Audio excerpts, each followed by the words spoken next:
G'day, Richard. Welcome to Landscape Photography World. Thank you for being on the show. Great to put a face to a name. How's your day been?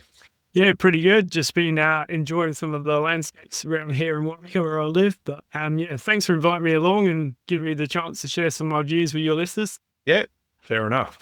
You just mentioned that you're in Wanaka, beautiful part of the world. One that I do want to visit. Still haven't managed to get to the South Island of New Zealand. I've been to the North Island a couple of times, mainly for work, not for the pleasure of taking some photos. But I definitely want to get over there and spend some time. So why don't we talk about how you came to be in Wanaka? Because I know from reading a bit about you that you're not actually from New Zealand. No, I'm originally English. I've been in Wanaka now, so about 4 years. Before that, I was living in Wellington up in the North Island, and I've been in Wellington probably sort of 15 years or so before that. So I've been in New Zealand about 20 years now. But yeah, and then I think when the whole world turned upside down slightly, I kind of thought, what was I doing as a landscape photographer living in a city? And I was spending so much time commuting down to the South Island that I thought I might as well come and live down here. So it was actually a bit of a funny story. When we went into lockdown, I was living in a VW camper, because I was spending so much time on the road guiding. So just as soon as I got the freedom, I drove that down south and lived in that for a few months, and then settled here in Wanaka. So, but yeah, originally from the UK. Originally from Sussex. I grew up in the South Downs National Park, which is a beautiful part of England. Lovely nature, the rolling downs and the woodlands, and so a great place to grow up. Yeah, fantastic. Yeah, I've spent a little bit of time down there. My wife's from the UK, but mostly we go and spend time with her family in Essex. So do a little bit of stuff around there, but it's not a patch on Sussex. I really love it around there, Portland Bill and all that coast all the way around there to Bournemouth, Harry's Rocks, etc., Durdledore. Fantastic. Was that what got you into photography and into landscapes, or how did that come about for you? Yeah, definitely sort of that connection with nature. And like when I grew up, my dad was a forester and estate manager on a big country estate in England. So it was a great place to grow up, like right in the South Downs National Park. So I'd spend all my sort of weekends and evenings out exploring in the woods and everything. Actually, having that early connection with nature definitely is something that's I still brought into my photography today. And I don't think I would be a photographer today if it wasn't for that connection with nature, because it didn't come from a love of photography. It came from wanting to share this connection with nature with other people. So I think definitely it's my path into picking up photography, really. Yeah, fair enough. I want to dig a little bit deeper into that and find out where it came, where photography started to change from documenting what you were seeing to turning it into art and actually saying, okay, well, this I'm going to think about this and do this a little bit differently to the way that I first start out. Because a lot of people do start that way. They're looking at their landscape or their local area and whatever, and they're wanting to record it, or they go on holidays to somewhere with fantastic scenery. They want to record it, but they don't necessarily think about that in terms of creating art. They're more thinking about it of saying, okay, well, here's a document of what I've seen. Yeah. Where did that change for you? I suppose some of my earliest photography was actually in England. I used to do a lot of fishing when I was young in England. I used to always take a camera out fishing with me, and spent a lot of time fishing out in the rivers and all these gorgeous mornings walking out on frosty rivers. And for some reason, I think fishing, kind of like photography is for me today, it was an excuse to be out in the landscape. It didn't really matter if I caught a fish, really. Like, it was more an excuse to be out there, like in the landscape. And I think I use photography as an excuse to be out there today, because I think there's lots of times that I go out with a camera that I wouldn't go out just on my own, especially early in the morning to photograph a sunrise or something like that. Like it's, and so I guess at that point it was definitely a documentary approach. Like I was documenting these fishing trips, and but in some ways I was still documenting the experience of being there fishing these frosty mornings and what it was like. And then I guess when I came to New Zealand, I really such a contrast in the landscapes here in these big, grand, epic vistas, and I definitely wanted to document those and share those with other people. There. And at the time, I think a lot of my work was very focused on those big, grand vistas. So a lot of my early landscape photography was focused around that. But I think probably about like, I don't know, probably around 6 or 7 years ago, that really started to change. And I think part of the change from documenting to sort of like, we'll call it a more expressive approach, came from actually going to all these landscapes so many times and that I'd already almost documented them and made a good picture that documented these landscapes. And what was the point of documenting them again? And was I just trying to document them in some different light or hopefully some better light? Like it almost became this sort of great game to capture the perfect picture, like in some ways to document these landscapes. So I guess I had a little bit of a fallout with landscape photography at that point in my life, and I was spending a lot of time then, as I do now, guiding photography tours and workshops, and I was going repeatedly to some of the same locations again and again. And I just got to the point I saw, well, there was no point of almost picking my camera up out the bag because I'd already photographed this landscape in quite often better light than I was standing there that day. And as I was there running like a tour, my focus was always the clients as well. But it got to this point that I almost wasn't taking any photos in a year, which started to sort of worry me as a photographer. Like I'm a photographer. I run tours, but I need to keep active as a photographer myself. So I guess that was the major switch. And then I think something in me during that time realized, well, there is more to see in these landscapes, and there's more than just documenting these landscapes. And there's actually my relationship with these places. And so that's where my photography started to go. And it was more exploring, well, what did I feel about these landscapes?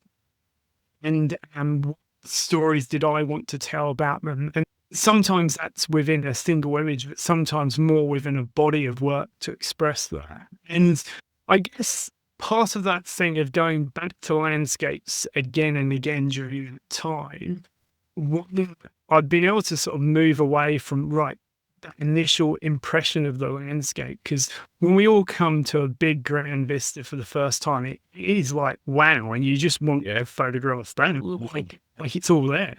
But once you've seen that a few times, that enables you to explore the landscape a bit more. And if you're going back to the same places, you start to build a relationship to the landscape. And I think for me in my photography, the relationship to the places I photograph is very important. Like, I do travel a bit for my photography, but I'm not really interested in just going to every destination I can and photographing as much as I can. I'd sooner return to locations that I've got to know, that I've built up a relationship with.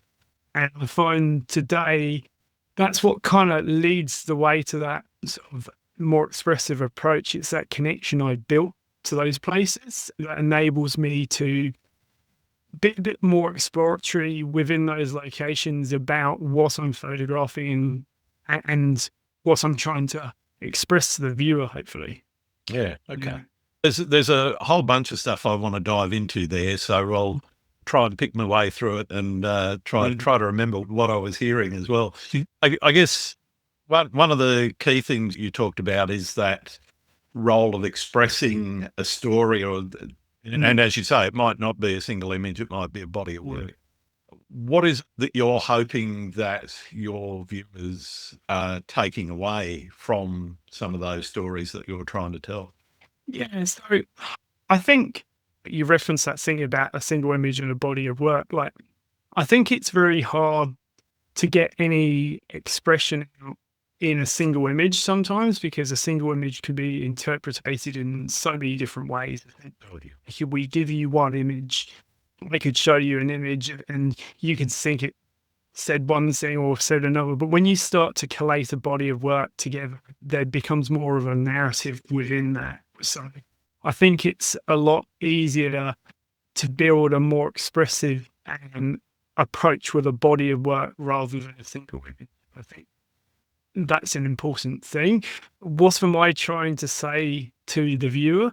In some ways, I don't want to imply too much. I don't want to put too much of myself into an image. You know what I mean? I don't want it to be forced. I'm not trying to say this is what the photograph should say, but is that connection to the landscape and kind of the way that I see that and my story and my relationship to it. So for me, like one of the reasons I go into the landscape is to kind of almost an escapism. Like I go there for essentially solitude, to find silence. And so that's definitely something I bring into my work and something I hope that it expresses. And it's kind of that relationship with it that comes from that brings into that narrative, really, if that makes sense. Yeah, that makes a lot of sense to me. Yeah. I hope it makes sense to people listening as well. I guess that expression of emotion and that communication, I guess, is, from what I feel, one of the most important parts about photography, in particular landscape. You can tell a story with portraits or urban landscapes, even, or street photography, that is quite easy to interpret, and the emotion behind it can be quite in your face. With landscapes, that's left more up to the viewer to interpret. And so you've kind of got to guide them to a point, but beyond that point, it's really up to them to take it on and say, okay, well, that's what I think this is about and how I feel about it. Yeah. Like I always find it one of those hard things when it comes to sort of naming photographs and captioning photographs. I don't know if you name your photographs. I do now. I never did, but I decided I started a couple of years ago putting a name to everything, and it's basically a name that usually comes off the top of my head. What's my first reaction to it when I've finished processing it? And that might be a couple of days, could be a month later, a year later, before I maybe publish it or put it out into the world. And the other thing, in particular on Instagram, where you can attach a bit of music to something, I'll then use that name as the piece of music I'm looking for. Sometimes that works, sometimes it doesn't, and you just find then something appropriate, pop that in, and that, for me, gives an additional layer of emotion to that image. But I'm quite keen on what you do in terms of your naming and how you've gone about that. Yeah, like before I answer, do you find it a struggle to come up with those names, or do you find it really easy to come up with those? Sometimes it's become easier in the couple of years that I've been doing it, because but there are times when it's kind of like, okay, I'm just not sure. Like there's times in the past that I've tried to sort of really name photographs, and I really struggle with that. And I think sometimes it's almost, I feel giving it a name, it's almost too implied, if you know what I mean. You're saying it is this sometimes, and I think I want to leave some of an image open to interpretation. And I think sometimes if you put too strong a name to something, you can kind of change a viewer's direction on it. Yeah. For me, I can be quite literal sometimes. And other times I can be very obtuse, and it'll be something, because it's more of an emotional connection to that name with the photo as opposed. But I mean, the more literal ones, it might be like early morning flow, where I'm at a beach, it's water flowing over rocks and the sunrise, and basically this is what's on the tin. This is what you're going to find in the. It's kind of hard to get that all down into such a short title, isn't it? And down to a couple of words. It's tough. Like we can express so much in an image, and to get that into a couple of words is so challenging, I find. And the way I kind of approach things is having bodies of work, like collections or portfolios of work, and then having a statement for those, and then that statement hopefully lets the viewer understand a little bit of what I'm trying to express by that body of work. I kind of feel that's easier than having individual names. Like I do I do feel that I have to give a photo a title in some ways, and because you need to be able to recognise one from the other. But there's some collections I would just name them like Study 1, Study 2, because And that's fair enough. I felt, yeah, because I don't need to say anything more than that because the Yeah. actual statement says it all. So, yeah, and like something I do quite a bit in my photography today is I actually take a journal in the field with me, and I spend a lot of time journaling when I'm out in the landscape. And part of that sort of like working my thought process. And quite often when I'm in the landscape, and sometimes I'm not going to say I'm not inspired, but I can't find what I want to photograph, and I don't see the point in making a photograph just for the sake of it. And I'll get my journal out and I'll start to write notes down in my journal. And sometimes I'll start to write some notes about the landscape, and then that's one almost unlocks what I want to photograph and what I'm seeing in that relationship. But if I look at that set of notes, it's normally quite a big set of notes, and to get down to say a title is quite hard. But I find that if you're trying to explain something, it's a lot more words you can fit in a title, really. Yeah, absolutely. Absolutely. Yeah. So that's where the visual communication comes in. And as you said, simply naming it something like Study 1, Study 2, etc. Yeah. Then really does open up that interpretation to the viewer, and they can make their own mind up about it. As I say, from my perspective, it is about guiding the viewer's eye into the image and say, here's where I want you to start, here's where I want you to finish, and it might be that corner or that corner, wherever, and take them on the journey through that image to find whatever it is that they're looking for in that piece of art. You also mentioned the way that you work within a landscape. You mentioned the journal. I was going to ask a little bit about how you sort of work in the landscape, but that's kind of answered that question to a certain degree. I'm thinking more though about before you start and you're deciding where to go. What's your thought process like there? Are you heavy into planning, or is it more organic when you say, okay, well, I'm going to go to this area, I'm going to find what I find, and whatever I find is what I'm going to then start working around? Is there much planning before you actually get in the car and go, or is it something about, okay, well, I'm going to go there anyway, let's take the camera and do that? Yeah, that's definitely something that's changed over the years, because when I was focusing on big grand vistas, it was definitely a very planned approach, and I would carefully watch weather forecasts, and I'd say, right, I'm going to get a nice epic sunset this night, and times of the year and angle of the light and all of that. And then I'd kind of plan the list of locations that I wanted to visit and try and get there in the optimum light. And today, I don't plan too much. I'm happy just going out into the landscape, but there is always a little bit of a background plan, because there's always bodies of work that I'm working on, but I don't necessarily go into the landscape, so right, I'm going to shoot something for this body of work. But there are certain landscapes that work better for certain bodies of work. Sure.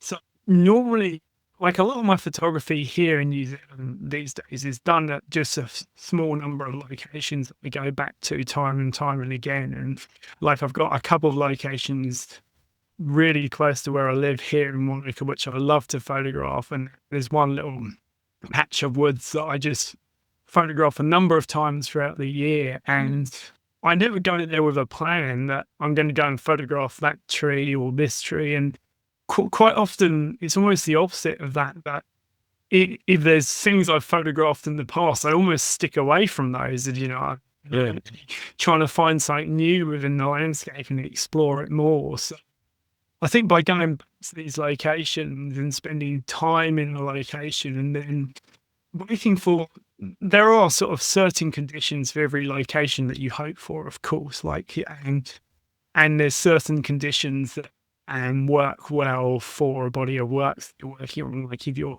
working on like a more minimal, subtle body of work. There's no point heading out in the bright sunlight and stuff like that. But today, I don't really chase sunsets and sunrises like I used to. I've taken very few pictures over the last few years of a sunset or a sunrise, when that would quite often dictated when I shot in previous years. But I definitely like being out in the landscape in the morning, like mornings over evenings. Like, I don't know about yourself, but that I feel there's always this unknown what's going to happen in the morning, and you wake up with the day, and then you never quite know what's going to happen. Like, there's just so many more conditions to work with. Yeah, oh, absolutely. And I mean, I like to try to get up if I can drag my backside out of bed early enough, try to get there so that I've got plenty of time to go and find a composition that will work even before there's any real light on the horizon. Yeah. And I love that ultra long exposure, 7 or 8 minutes, where you don't really know what's going to happen. Some work really well, some don't work great, but you just kind of have to set yourself up, open that shutter, sit back and wait, and watch things evolve as they change. And then, that morning period from there onwards is, for me, in a city of, I don't know, there's 7 million people in Sydney or something, or the greater Sydney area. I know that I'm one of the very few people that's actually standing anywhere near where I am at that time of day, seeing something that almost nobody else in the city, 7 million people, are seeing. And being able to do that, feeling I get out of that, is really kind of what I'm trying to show to people is, here's what you're missing, guys. You've got to get up, you've got to get out, and you've got to look at this place at this time of day, because you go there middle of the day and it's crowded. There's, most of the beaches I go to are very popular beaches. There's you go there at 11 o'clock in the morning and there's a couple of thousand people on some of them, and that's in a weekday. So seeing those things that other people aren't seeing is a big part of why I do what I do, because it is about seeing something differently, but seeing something different to what normal people or most people would actually get out and see. I don't know if that's the same for you.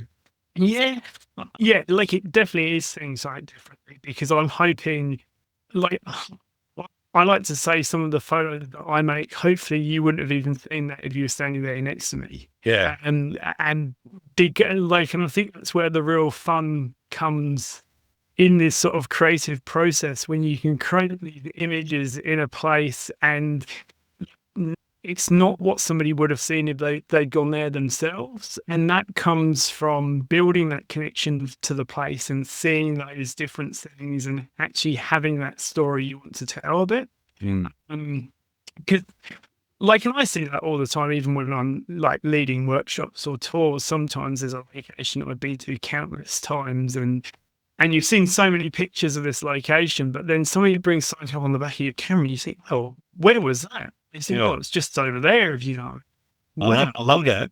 Amazing. That's great. I mean, like, I love those moments. Yeah. And I suppose that's what I hope to create with some of my work, is these views of the landscape that you wouldn't have necessarily seen with your own eyes if you were standing there. Yeah. You mentioned going back to places and, that little group of woods not far from where you are, and photographing in there, but not going to too many repeats of the same subject.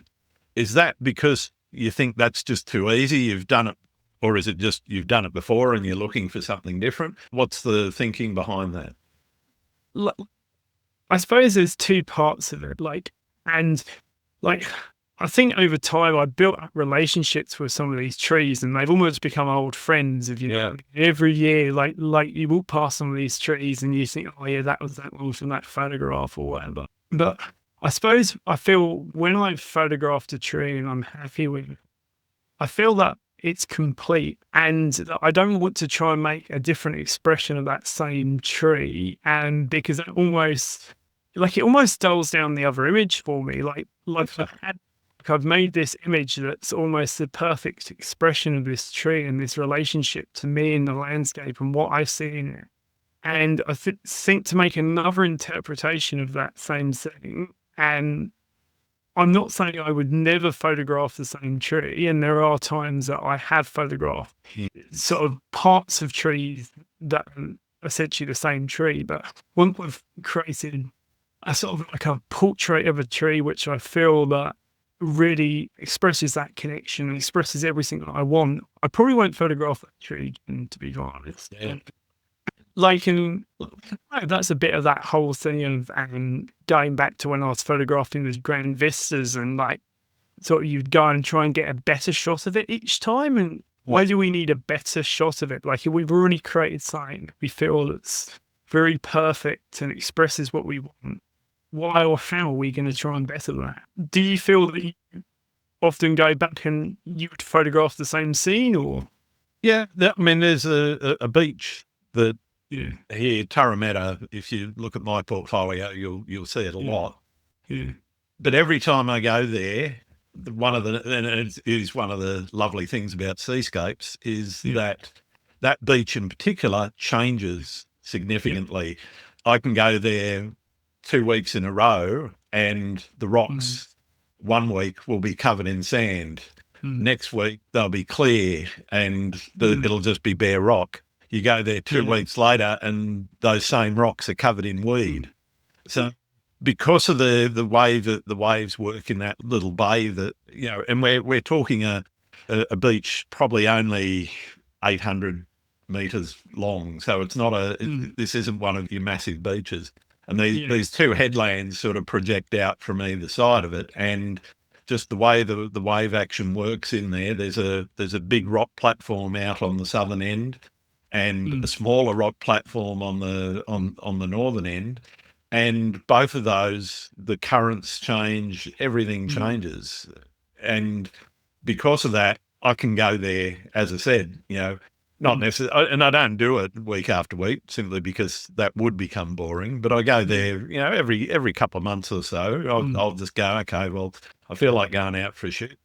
Let's head to Tarameta and see what it looks like today. And even though I have shot there and shot similar compositions from similar positions, every time I go, I am looking not just to outdo what I did the last time or the time before that, but I'm looking for something new or something that's a little bit different around that space. And there are some sets of rocks that I have shot from, I think, just about every angle except from at sea, because I haven't got a boat.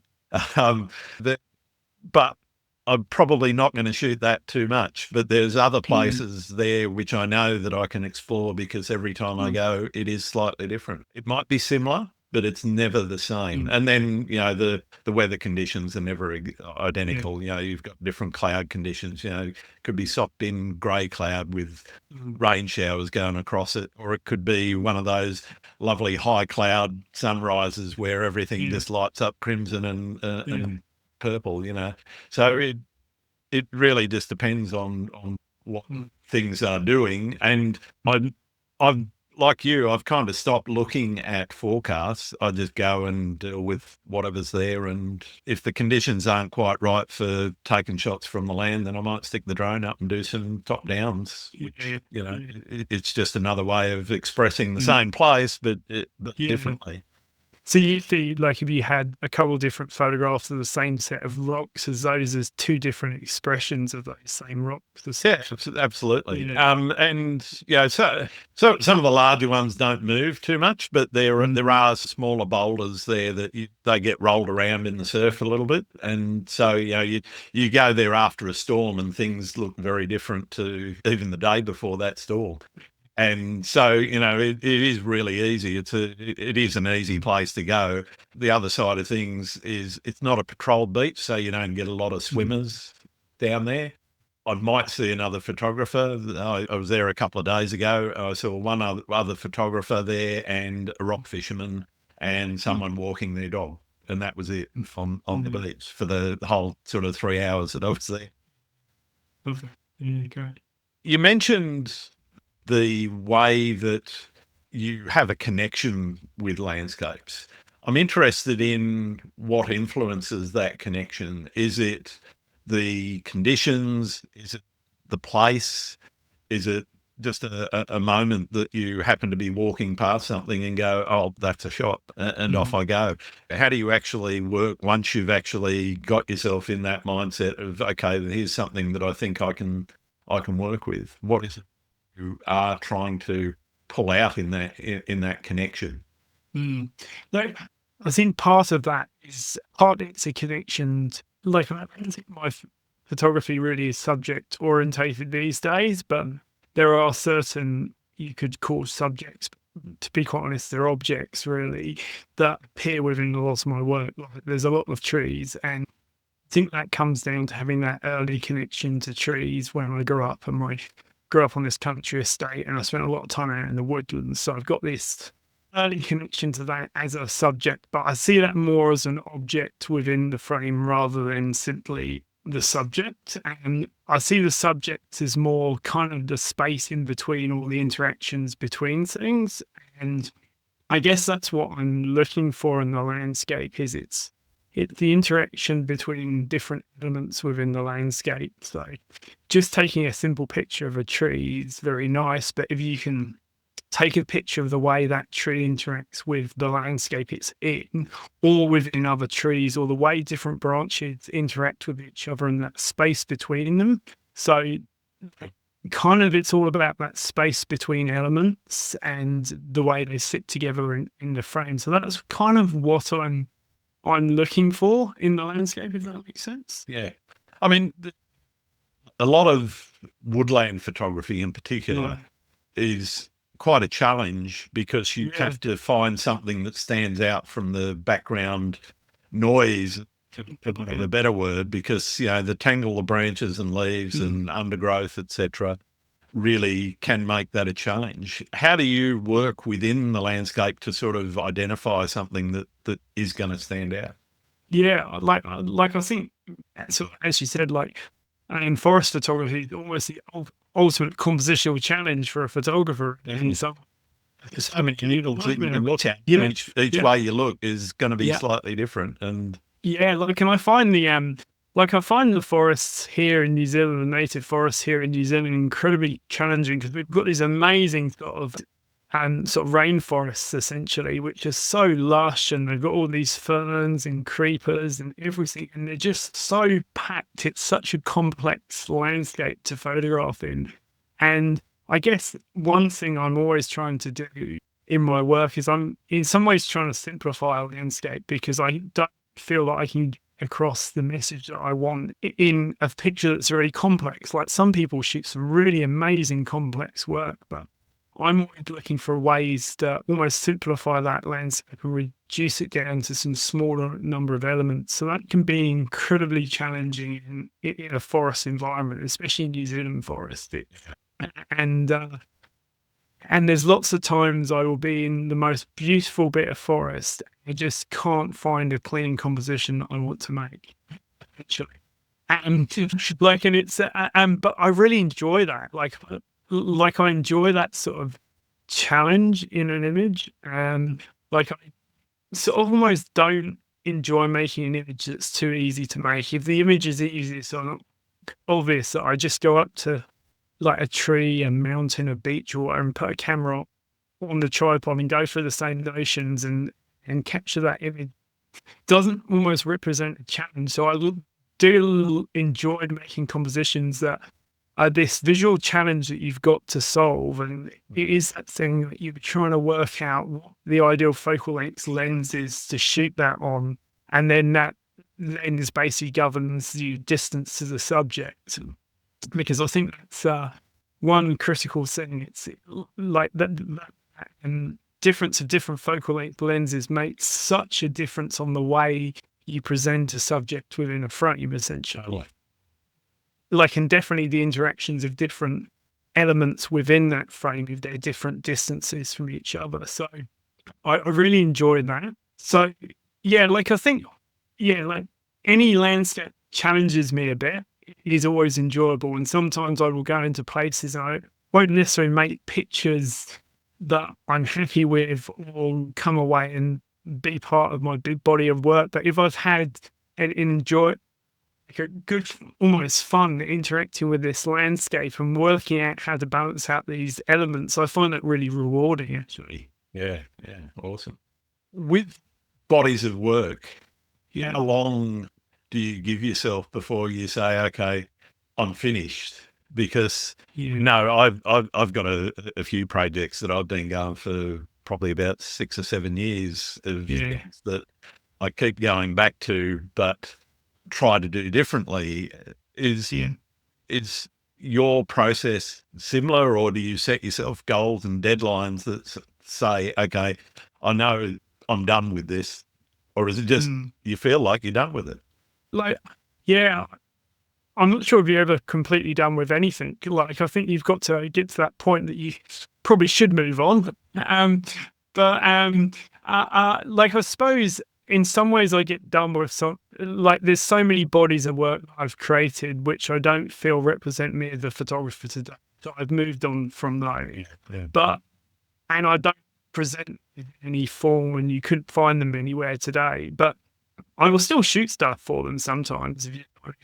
Sometimes if I see something in the landscape and I think, oh, that's really cool, I'll photograph that. So I don't think anything's ever done, and I find it very hard to say something's finished. And I suppose that's one reason I've never made a book, if you know what I mean. I find the idea of making that commitment to producing a book and saying this is a finished body of work, going to stand the test of time and not be changed, like, is really hard. And because, like, I guess something's finished when you get it through to an exhibition, and I've had numerous exhibitions over the years that I've exhibited a body of work, and I feel that that's finished at the time. And some of those, I guess they have been finished. Like I haven't gone and worked on them anymore after I've moved on to other stuff. But some of them, those bodies have then kind of changed a bit over the years, and they've morphed into something else. And kind of some of those images were in those bodies of work haven't lasted the test of time, and I've then moved other images in and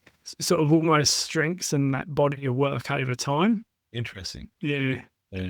I'm fascinated by that sort of change over time in people's bodies of work. And I mean total portfolio. I don't mean individual, subject matter or whatever, or genres.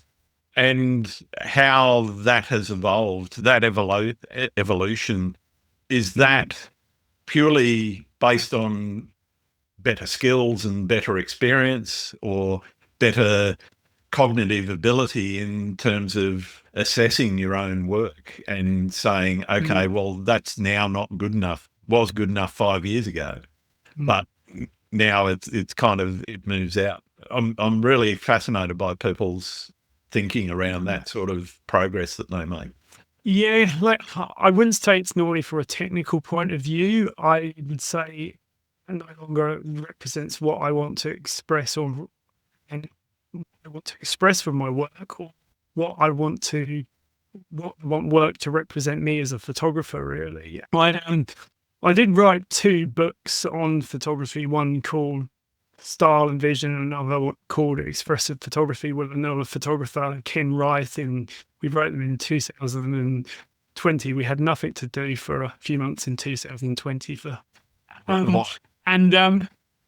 wonder why. So we decided to write some books. Like, I remember, so I was writing this book, and like the one on Style and Vision, and writing all about our approach to style as a photographer and how we use style to express our vision. And I can't quite remember the quote exactly that I wrote to put in this book as a message, my own quote, but I basically said that I felt that I'd got to a point that my work expressed the vision, and this body of work expressed me as a photographer. But I said I'd been to at that point before, at past points in my journey as a photographer, and my work's changed a lot since then. And I look back at the work I put into that book then and my work now, and it's completely different. Like, and that body of work that I said represented my vision and sort of my expression of a photographer at that point, very few of those photos I got on my website or anything these days. So I think it's like it is this ever evolving thing. It's almost kind of like trying to find your vision is almost trying to search for the holy grail. I mean, this sort of never-ending journey, and I kind of think if you feel you've 100% found it, you probably should give up and stop photography because everything's going to get a bit boring after that, really. Like, and I think that's one of the great things about photography is we can always engage in so many different ways, and a big part of it, like, is we change over time. Like, we change as people ourselves, and like the way we look and the way we experience the landscape. So surely our work's got to change with that, because otherwise we're almost representing our former selves, not ourselves today. Yeah, definitely. What is success to you in your photography? What does success mean? It's interesting. Like I find it difficult, that word success in photography. Like it was. I was actually I was on a boat a few years ago. We chartered a boat to go around the Fiordland coast here in New Zealand, and I was on there with a group of photographers. And funny enough, we actually went into a lockdown while we were on this boat, and we were all a bit doom and gloom because we had to make our way back up the coast and get helicoptered off this boat and go in our houses again, you know. But so I started asking the groups and questions while I was sat there on this boat, and I actually asked them, "What do you think is success in your photography?" And they came up with some answers, and like I think they said things like work to be proud of, work to share, like recognition, win competitions, and stuff like that. And I was really interested in the answers they gave, because all the things they were deeming to be success in their work was almost the opinion of others.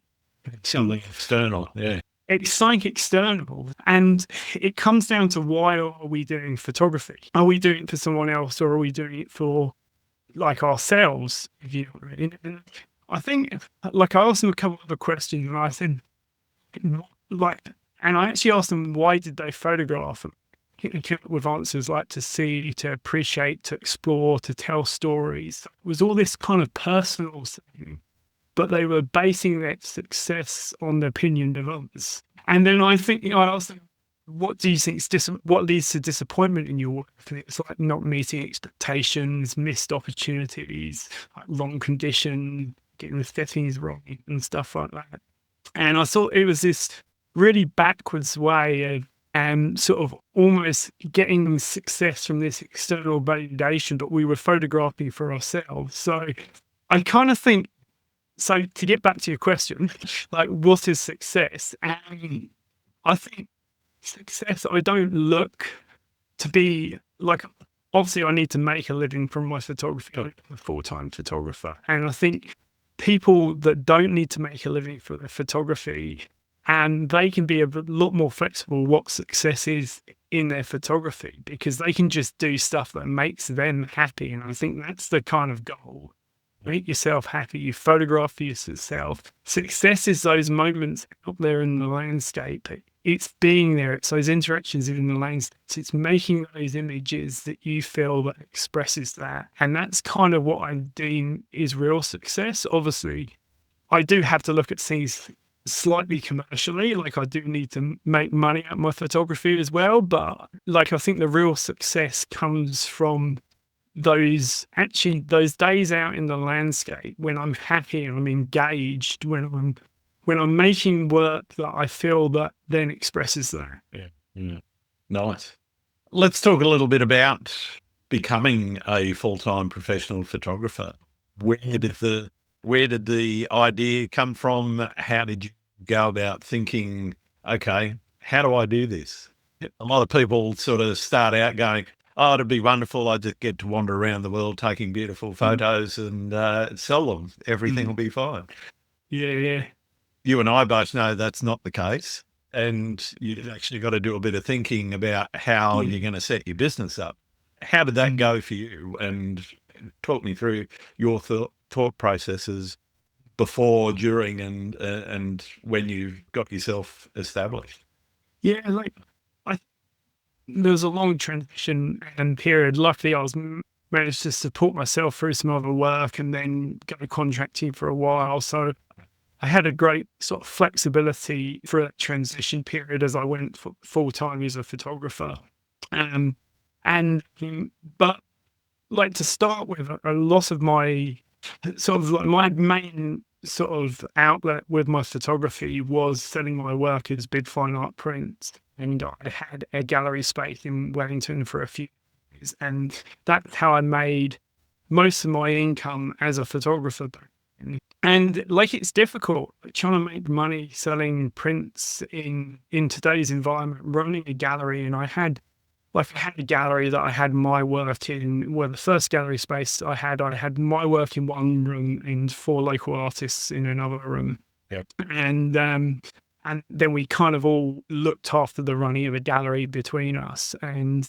But trying to work with the overheads of having a gallery space and looking after a gallery and all that, like it is difficult. Yeah. And I was doing various little bits of commercial work and stuff at the time, and a bit of variety and stuff. But and then I started guiding a lot of photography tours and workshops as well, and that got to the point that I almost had to give up on the gallery because I was away too much. And that was the reality of it. Is you cannot be able to run a gallery. And one of the biggest issues in running a gallery is somebody's got to be there, and if you're for it, it's a little bit better in your situation where you had 3 or 4 other people around. But if you're in it and you've then still got to go out and do other things, then it is so difficult to actually spend the time working the gallery because there's a lot of work involved in that. And I'm really keen to hear your experience with that shift, I guess, which I can hear coming. Yeah. So then you're tied to that gallery, as you said. So you're tied to that space, and it stops you going out and creating new work, and it stops you almost picking up other work. And then, so I was spending a lot of time teaching at that point, and I just couldn't commit any time to the gallery, not just to be there and run it, but to do things in a timely manner and to organise things. My life was, and life just had too much going on. So, and I reluctantly had to sort of give up all ideas of having a gallery. Part of me would love to have a gallery again one day, but probably one day in quite a few years' time when I've got a bit more time back somehow. And I've got a few friends that own photography galleries, and and I often speak to them about, and they say exactly the same thing. It's that huge commitment of time, and I am very lucky today that I basically earn a big portion of my income from teaching. So I don't need to search for so much commercial work or selling prints or whatever. It's always nice when I sell work still, but I don't push my work out there as much as I did in terms of into other galleries or having exhibitions.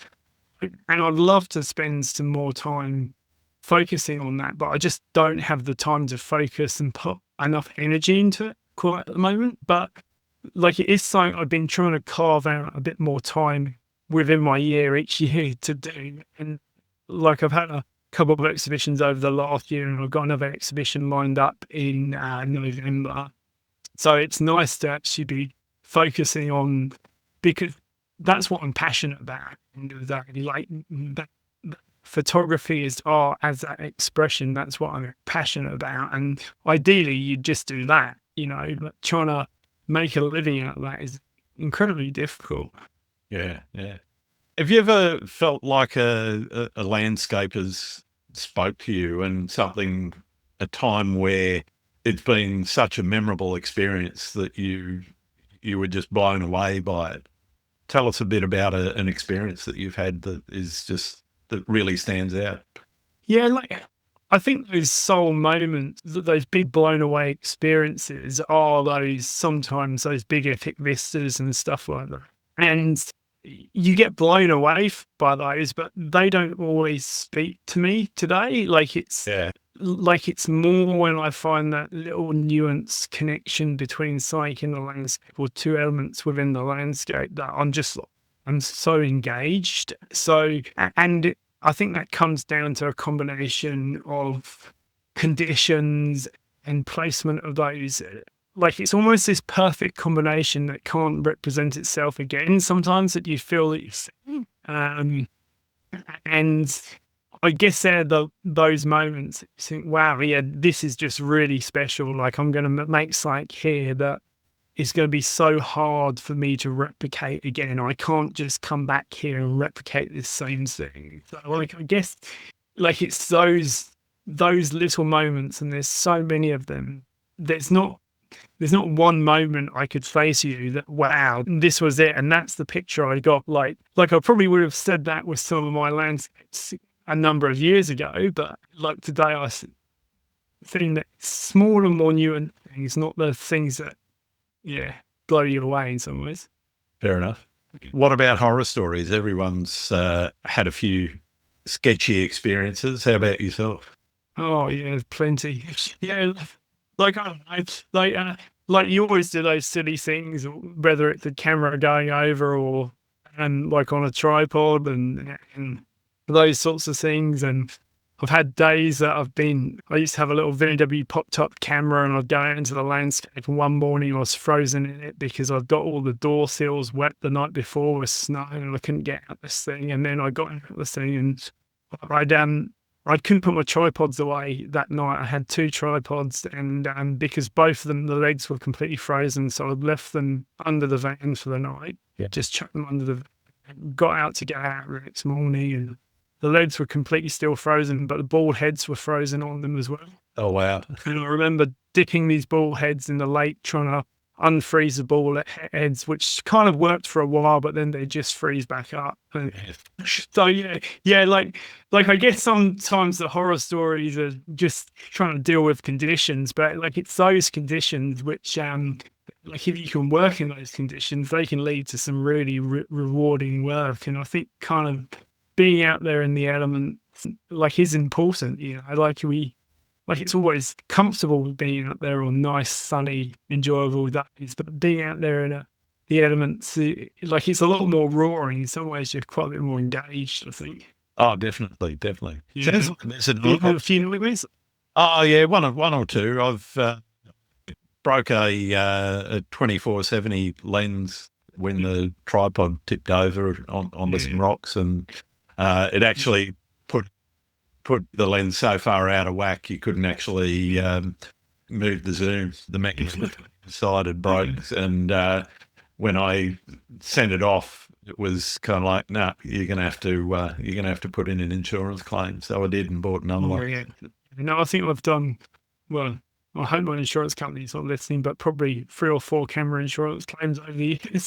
Got a few cameras. I had the innards of my camera changed about 3 times because of salt water seeping in and crusting up the PCBs. So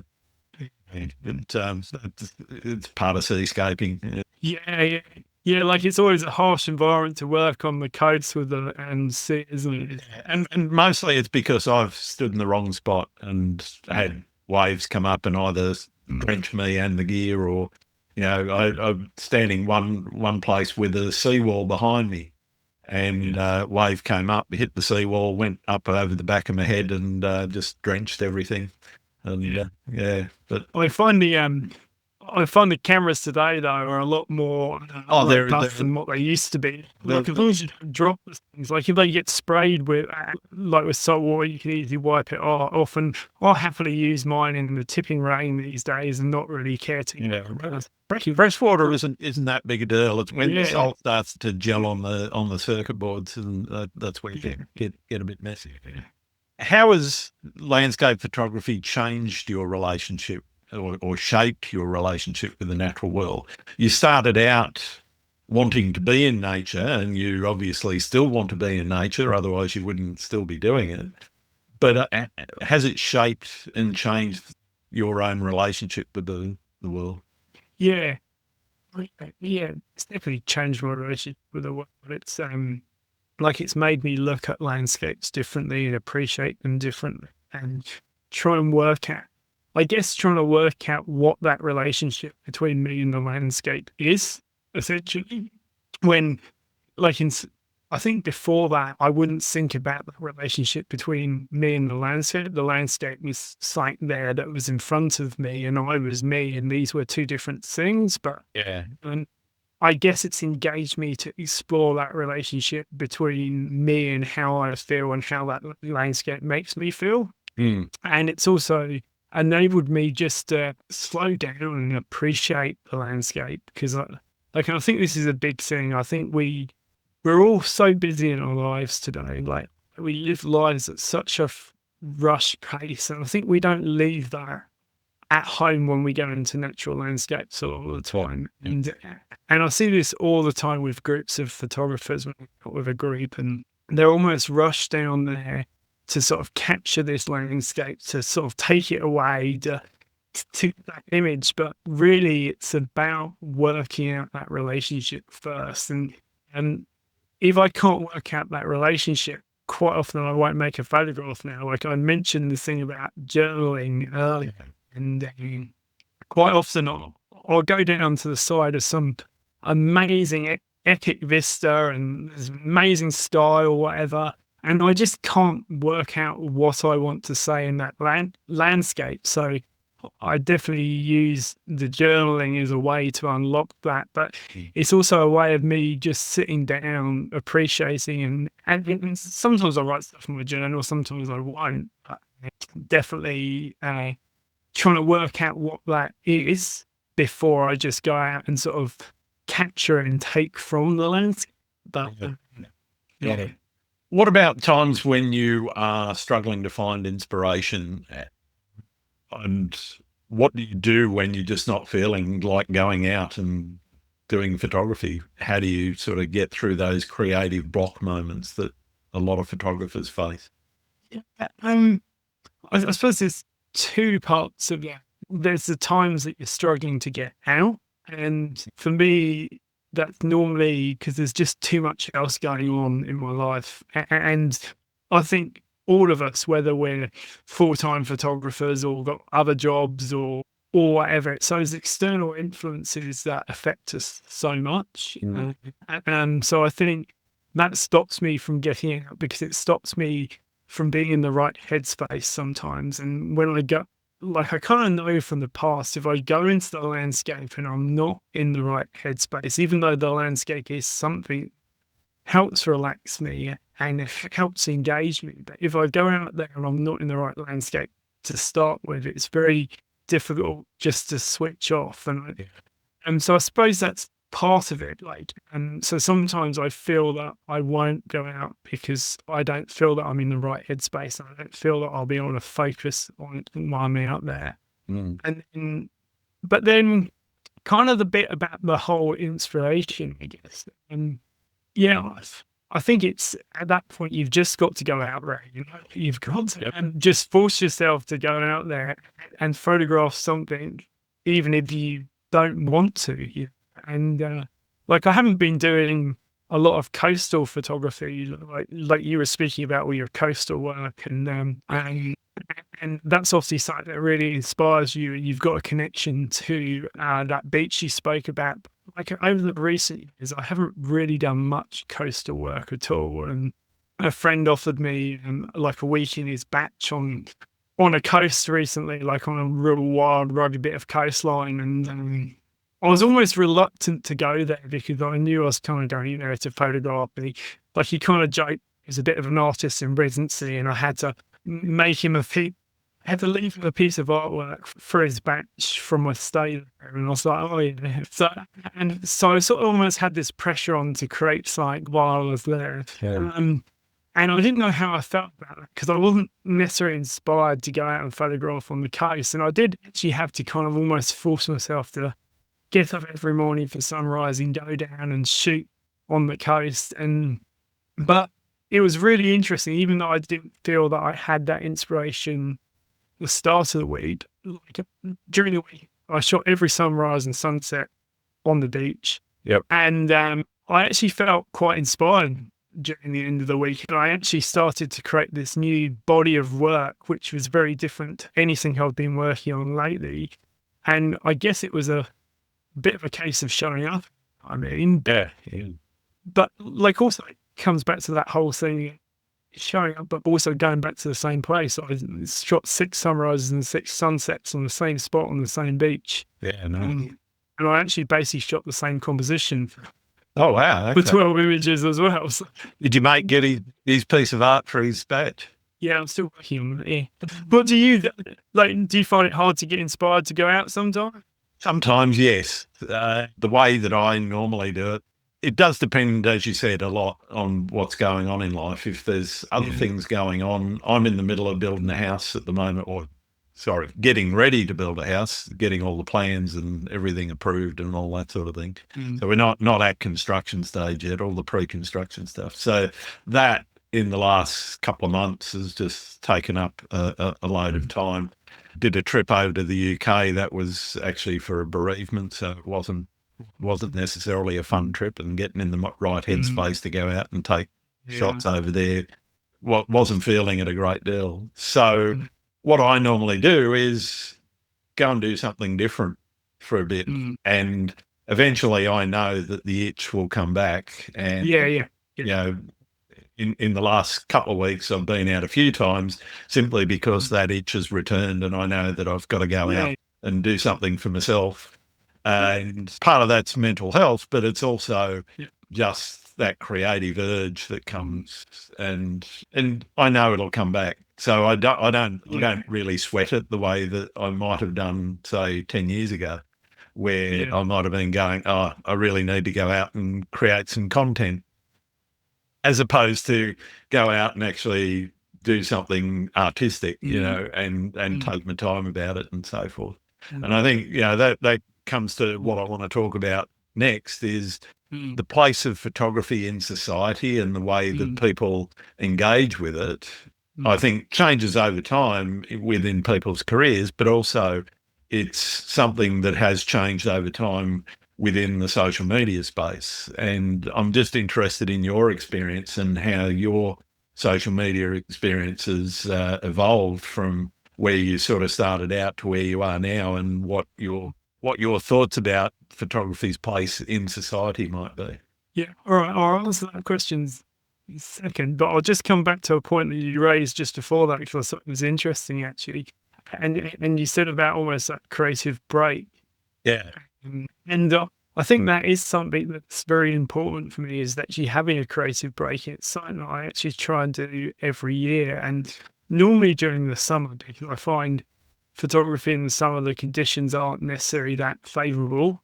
I'm not saying there's not work to shoot, but I'm just saying you have to work a bit harder for it. And I kind of find the time being out photographing very early in the morning, or the times you'd be having a glass of wine. And so I've got this little thing that, and during the summer, I don't actually shoot very much at all. And sometimes I will literally put my camera down for 3 months. I won't camera once for 3 months. And I'll often go away on camping trips in my van. And I've got this kind of thing that basically I take my camera on my mountain bike. And if a mountain bike that's going and I'm on a road trip with a mountain bike, I'm quite happy to leave the camera at home. And I don't feel that I'm missing out. Sometimes even when I'm in a landscape and I see these beautiful moments, but I feel that I'm still very engaged in the landscape. And even though I'm not there with a camera, I'm still almost photographing. I'm still going through the process, and I'm thinking a lot about my work during those times. Yeah. But I do find that creative break, as you were saying, really helps for getting inspired again. And then it always gets me more energy to go back out into the landscape again. I think it is important to have a break from anything. Yeah, absolutely.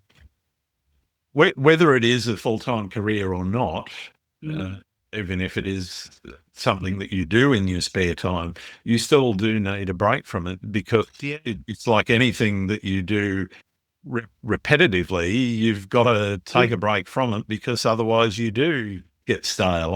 I think anyway. I have spoken to people on the podcast who sort of don't suffer that sort of need to take a break, and they're just constantly on. But I don't personally think that I can be creative 100% of the time, and if I force it, it just doesn't work for me. So, and I know some of the stuff when I look back when I was more engaged in trying to build a social media profile, I was doing stuff more for that reason than for the right reason, as far as I'm concerned, which is my own satisfaction and gratification in producing a piece of work that I'm proud of looking at myself. And I go, yes, I like what I've done here.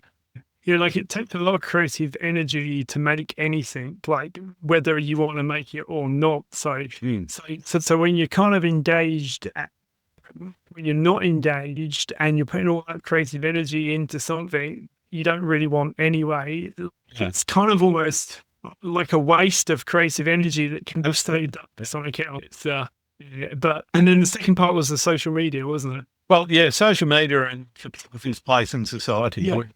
What do you see as being its place in society? Oh, well, that's a hard one. I suppose that changes all the time, place in society. But like, we'll start with, I guess, the social media side of it and kind of my approach to that. And I think you said how that's changed. Like, I'm definitely not someone that uses social media at all really these days. And like, I do have a Facebook account, but I probably go on it once a week, maybe once every other week. That's how often I was, probably once every other week. And I occasionally post like on my photography Facebook, but I use it more as a news announcement type thing. I don't really look to share my work through social media. I don't have an Instagram account, but actually, sorry, I do. I think I've got 195 followers, but I've never posted a picture on there. I think there's 195 people that's hoping for me to post a picture one day, but I'm one of them. But yeah, like, and it does dictate sometimes the way we approach our work and the way we share it. And I think if we're always wanting to share our work constantly, it's like what you were saying a moment, almost needing to feed that machine that you need the next big thing for social media. And also it comes back to that thing, well, what are we doing photography for? I suppose this is its place in society in some ways as well. And I say about that, like, I use photography as one, an escapism, but two, as an expression, as a way for me to make art within the landscape. Now, I don't think either of those things I need a lot of outside validation for, because, and to be quite honest, if I'm making work that's truly unique and kind of about me, not everybody's going to like it and not everybody will get it. And I'm okay with that. Like, and if I'm making work that's kind of I could post on Instagram and would get lots of likes, it's probably not work that's true to me. So I think you might be surprised. I think the engagement with your stuff would actually be quite... Yeah, I don't know. Maybe not. I'm not suggesting to give... Who knows? Yeah. But yes, so like, I guess it's almost, and it comes down to that whole thing, the single image as well versus a body of work. All the time we're posting on, say, social media, it's trying to say a statement within one image rather than a body of work, which I definitely lean more towards a body of work these days. But photography's place in society today, I guess that's like changing all the time, especially with this move into more AI generation and all. Like, the photograph was this sort of thing that was true to start with. It was this documentary, that this view of a time or a moment that we could believe in, that we had trust in. And I guess with the advent of digital photography, then Photoshop, then now AI, that relationship's being broken down a bit. And so photography is something that we can believe is potentially being broken down. And if it's being used in a documentary point of view, I think that potentially is an issue, if you know what I mean, that we can't believe a photograph. in the way that we could a number of years ago. But like in an artistic point of view, like I think actually when you're making art, you're creating something, you're bringing something into existence. Your brain wasn't there to start with. Yep. And how you're doing and what your approach to that is part of the way you work as an artist. And some people might choose to use some of these things, some of the tools we have in Photoshop, or even generating a picture with AI today to do that. I don't think there's anything wrong with that. But for me, my photography comes down to that sort of connection with nature and that connection with that real thing. And I don't want to break that connection. So Sure. I want it to be an artistic expression of instinct, and I want it to be something that you wouldn't have seen if you were stood there next to me. But at the same time, I don't want to break that connection with reality. So I think there's things I've imposed on myself in terms of processing in all these studies and limitations with that I've just said, well, it makes it real, or as close to real as, for example, like I decided a couple of years ago that everything had to be a single capture, like a single frame, and that meant I couldn't focus stack an image, or I couldn't Interesting. do a HDR image. And I don't think there's anything wrong with those techniques, but it was kind of this slippery slope of, well, if you're happy to put two photographs together, what's the next level on that? Are you putting a landscape and the skies together? And so I think there's that connection with reality that we've got to be careful that if our picture is about nature and our connection to that, we don't break too much. Yeah. Interesting. Yeah. What is the best and or worst piece of advice anyone's given you? Yeah. I remember a number of years ago in the UK, sort of almost for a best piece of advice, there was a really good photography gallery in the small town that I grew up, Petworth in England, and amazing work. Photographers like Splash and Spargo and all amazing work in this gallery. And I dropped a box of prints off to this gallery, and a young naive me, and kind of asked him his opinion of my work, and he basically told me that it was nothing unique and it was nothing that hadn't been done before, and he couldn't see anything about me in that work or anything. Like it was just a collection of sort of like quite average images, if you know what I mean. So I guess that was something at that stage, and it was hard advice to hear at the time. And like it really was. It was because I kind of thought he was going to tell me that there was something good in there or pull out some nuggets, but there really wasn't much positive in that. And I think getting strong critique like that from hopefully someone that you respect their opinion. I think you need to respect their opinion. Absolutely. And their opinion isn't right at the end of the day. Like no one person's opinion's right. But like if you kind of want to show your work to people and say, and then to come back and say, oh, that's all very nice, that's gorgeous, like it's the best thing I've ever seen, just show it to your family, like you would get that response. Absolutely, yeah. I guess so I guess that's some of the best advice that I got, and that's something I still use today.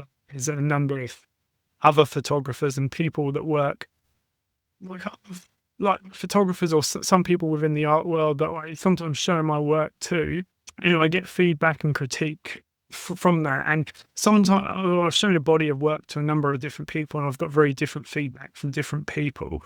Yeah. And none of it's right nor wrong, but just enables you to question what you're trying to achieve, and it pushes you further, and it makes you grow as a photographer, I think. So I think that's probably some of the best advice that I've got, like getting good, strong critique. It's like I continue to do to this day. I think critique's a really positive thing. Absolutely. Worst bit of advice? It's hard to think of something off the top of my head, but like I've probably been told something wasn't good a couple of times, and I've sort of thrown my toys out with pram a few times. Is that all right? that's that. We'll move on from that, but yeah. Fair enough. Yeah. What do you like to do when you're not out shooting? Oh, like I like getting out on my mountain bike. I enjoy cycling. Yeah. Growing up, I spent a lot of time cycling, a lot of time fishing. And fishing's like I haven't really done in recent years, but I actually brought myself a fishing rod again for the first time last year, and spent a couple of days wandering up the side of a river, and it was really enjoyable and Nice. really engaging in the landscape. And I kind of feel the mountain biking. It's a very different way to engage in the landscape, and like I'm not appreciating it in that same deep scene, but I find it's like I do very much get into a flow state, and especially when mountain biking trails that I know, I'm not thinking about anything else. It enables me a way to escape and be in the outdoors at the same time. So, yeah, like I think, like I said before, kind of photography is sometimes an excuse to go into the outdoors. So other things that are an excuse to go into the outdoors are always good, aren't they? Absolutely. Absolutely. Yeah. We need to start thinking about finishing up. Are there any photographers out there that you think I should be talking to? Oh, yeah, like I don't know if you chat to many photographers here in New Zealand, have you? Or One or two. but we've like lots of great photographers, and there's lots of photographers who work with New Zealand photography workshops. There's Ken Wright and Glenn Howe that run lots of our workshops and tours, and they're both really good photographers and got really interesting and different views on the landscape, completely different to mine. And I always enjoy working with them because they see the landscape in such a different way to me. And I think it's really important when you're teaching. Like sometimes having some different views is really important. Like another amazing New Zealand photographer is Craig Potton, and like Craig's got some like a beautiful body of work from years and years shooting sort of like the New Zealand landscape, and his work I suppose has directed some of the approach to landscape photography here in New Zealand. And I teach with Craig a little bit as well, and he's got some really interesting views on photography, and their huge appreciation of sort of photography as art and landscape photography as art and where that sits. And then I suppose here in Wanaka, my friend Chris Thompson, who owns the Picture Lounge Gallery here in Wanaka, and beautiful work of the local landscapes around here in Wanaka and down in Fiordland, and manages to run a gallery. So that's always very interesting, people that run a gallery Absolutely. in this world, isn't it? Definitely worth talking to. Yeah. But I've got one more really important question to ask you. Do you like pineapple on pizza? Oh, yeah, like I'm okay with it. I probably wouldn't choose to put it there. I'd probably choose to put maybe a bit of pear on my pizza instead. Like I like one of those ones with like blue cheese, sort of walnut, pear, and that's sort of like getting into a little bit more of that. I like that. Yeah, I can get quite creative. Like I loved having a good little wood fire pizza session that sort of got lots of selections of toppings. And do you like pear on pizza? Like, I'm into that. I've had I think it was goat's cheese, pear. Oh no, blue cheese. Sorry, you're right. Blue cheese, rocket, walnut, and pear. Yeah, And, the rocket one you cooked, which is the right way to do it. I don't like it when it just shrivels up and doesn't taste very nice. But yeah, pear on pizza is not bad. I'm into that. Yeah, no, I think you've always got a winning combination. Like I'll go for that pizza you just suggested over the pineapple. Fair enough. All right, well, thank you very, very much. It's been wonderful talking to you, Richard, and hearing more about you and how you think about your photography. Where can people find your work? Yeah, so my website is richardyoung.co.nz, and then all my photography workshops and tours are on photographyworkshops.co.nz, which is the New Zealand Photography Workshops, which is a company I founded a few years ago. So fantastic. Thanks very much, Richard. Yeah, it'd be great chatting to you today. Thanks for the opportunity. Cheers. Cheers. Have you tried to be expressive in your photography? If so, leave a comment below. Thanks again for listening to the Landscape Photography World. I hope you enjoyed the show, and keep listening because I'll be joined by some great guests in upcoming episodes. You can find my work in this podcast at gruntswinburnphotography.com, along with prints and photography gear. I'm also on Vero, Photo, YouTube, Instagram, and Facebook. Don't forget to like, comment, and subscribe because it really helps get the podcast out there. I'm Grant Swinburne. I hope to see you out shooting soon.